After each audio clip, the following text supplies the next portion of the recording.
Assalamualaikum warahmatullahi wabarakatuh.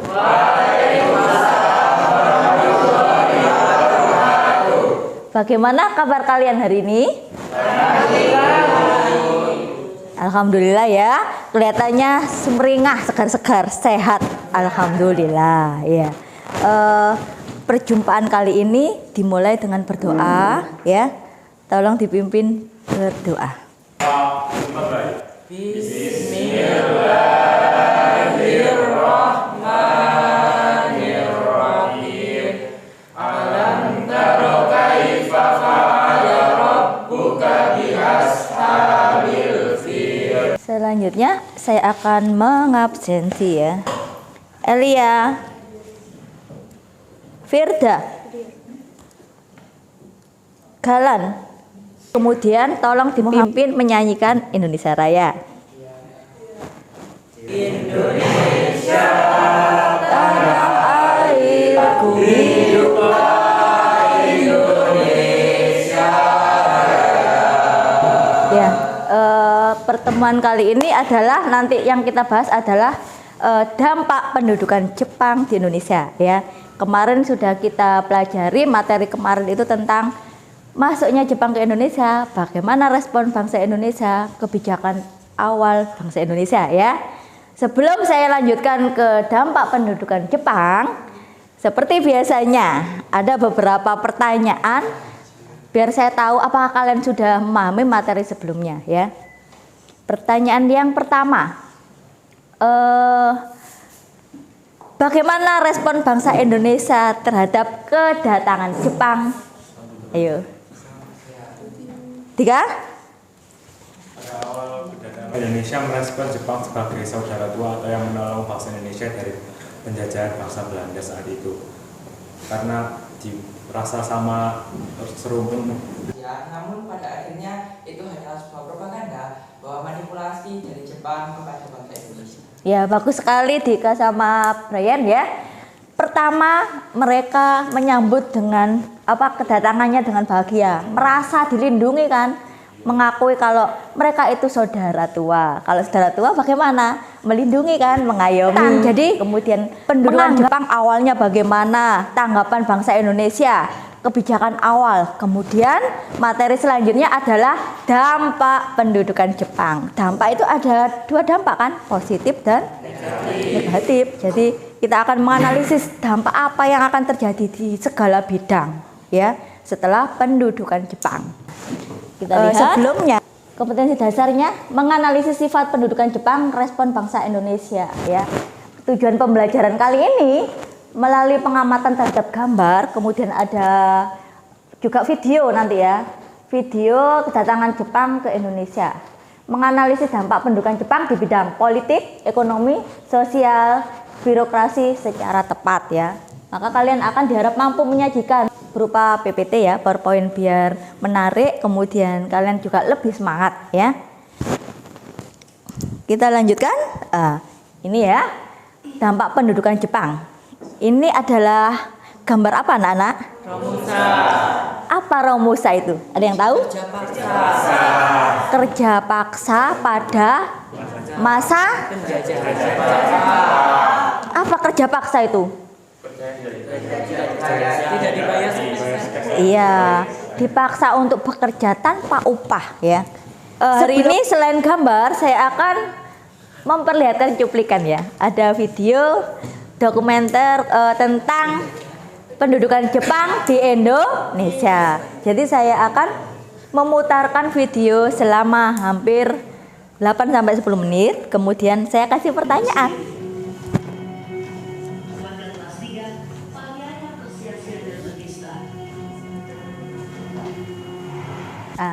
Ini tadi adalah seputaran cuplikan pendudukan Jepang ke Indonesia kan, dikaitkan dengan sebelumnya, penjajahan sebelumnya dari Eropa yaitu Belanda kan ya.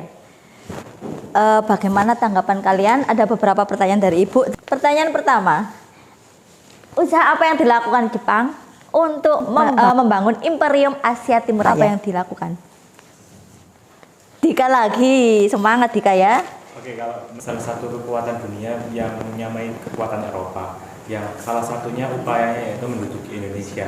Mengapa? Karena Indonesia kaya dengan sumber daya alam. Ya, bagus Jadi, sekali Dika.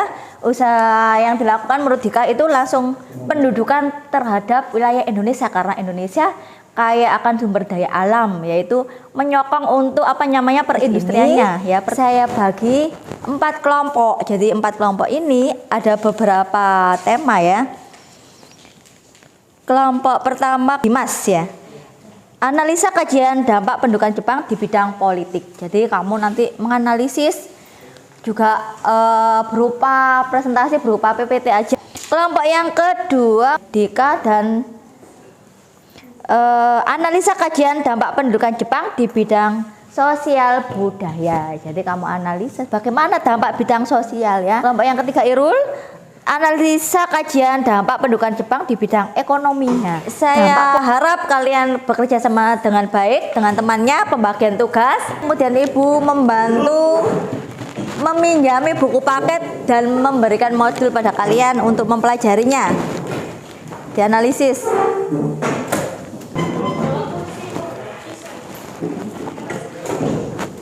Modulnya sama buku paket. Ini kelompok berapa? 1. Ada kesulitan? Buatan niku dampak negatifnya apa? Kamu dampak bidang apa ini? Amnia? Birokrasi sama militer. Birokrasi sama militer ya. Terus ada dampak positif dan negatifnya kan ya. Undang-undang nomor sekian. Iya. Enggak niku sudah. Contohnya SU. SU itu apa kemarin? Itu dijelaskan. Kabupaten. Salah SU. Keresidenan. Keresidenan sekarang menjadi provinsi. Itu mengatur. Assalamualaikum warahmatullahi wabarakatuh. Jepang mendarat di Indonesia pada tahun 1942 dengan menarik simpati rakyat Indonesia sebagai saudara tua bagi Indonesia. Namun sebenarnya Jepang ingin menguasai Indonesia karena kekayaan alam yang melimpah. Hal ini membuat dampak positif dan negatif di Indonesia. Salah satunya ialah dampak sosial dan budayanya.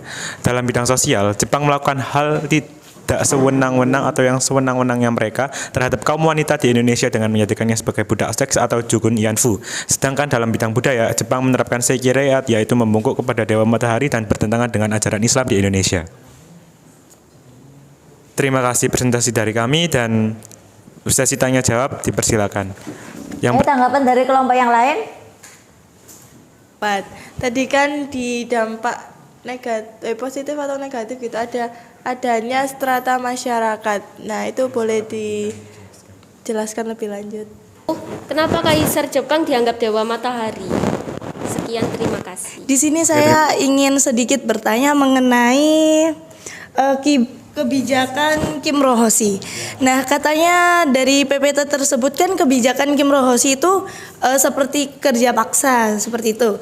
Lah, terus mengapa bisa kalian letakkan di dampak positifnya, dan bagaimana tanggapan kalian tentang kebijakan Kim Rohoshi? Terima kasih. Terima kasih. Oke, saya akan menjawab pertanyaan dari Nadine. Oke, dari di sini kita memaparkan tadi kerja bakti.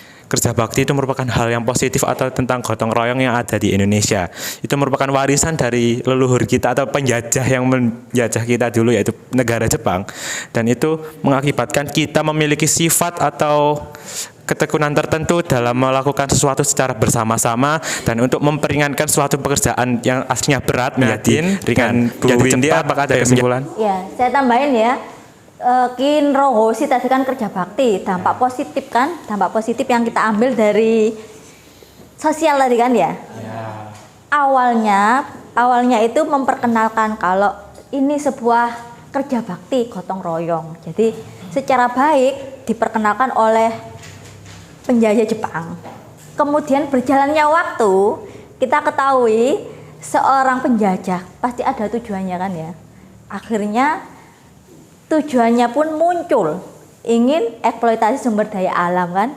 Nah, dengan Kim Rohoshi jadi berjalannya waktu, akhirnya muncul kesewenang-wenangan, sifat-sifat asli sebenarnya dari seorang penjajah. Akhirnya berlanjut sebagai kerja paksa. Tapi Kim Rohoshi itu dikenal mengakar di pikiran dan orang-orang itu sebagai kerja bakti ya. Itu dampak kita lihat dari sisi positif kan ya.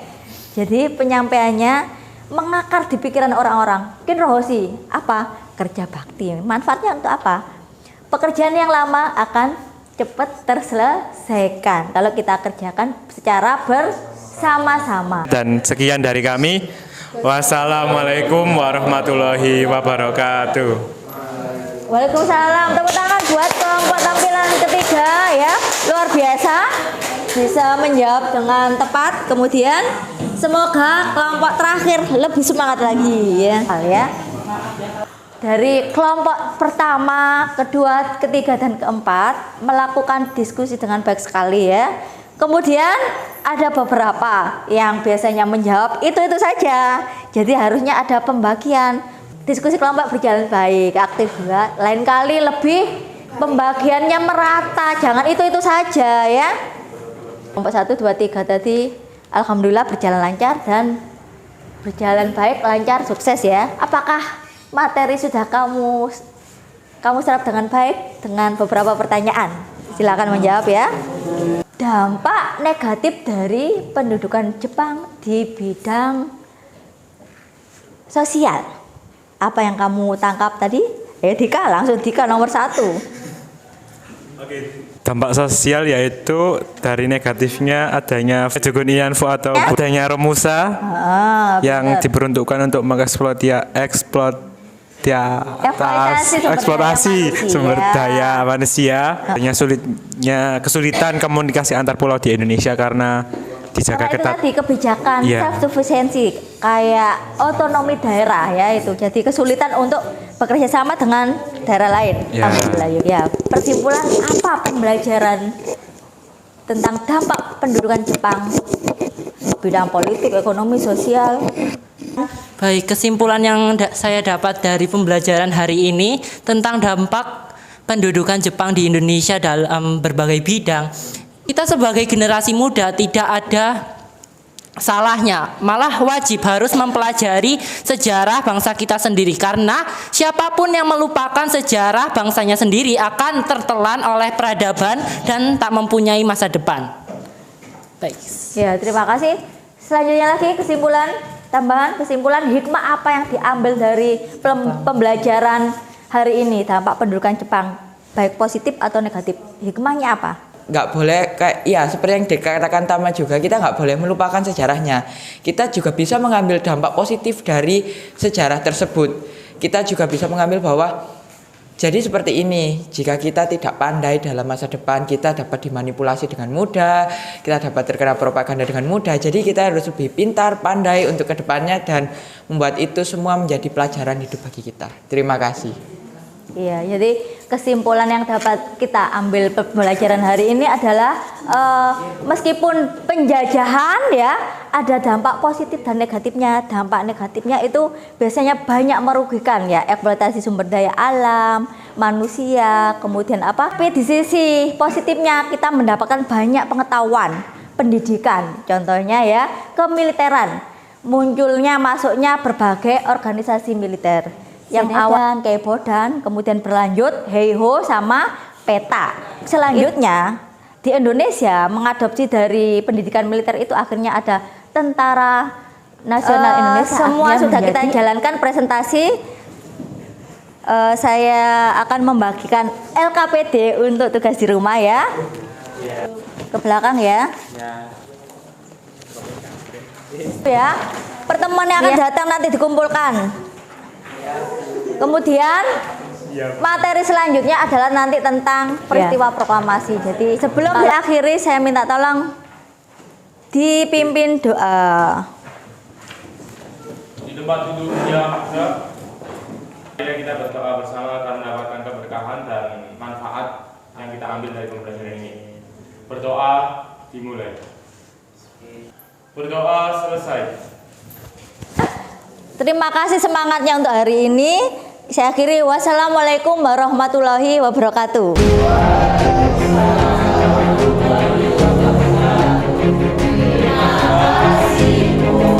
Ya, sama-sama. Terima kasih kembali.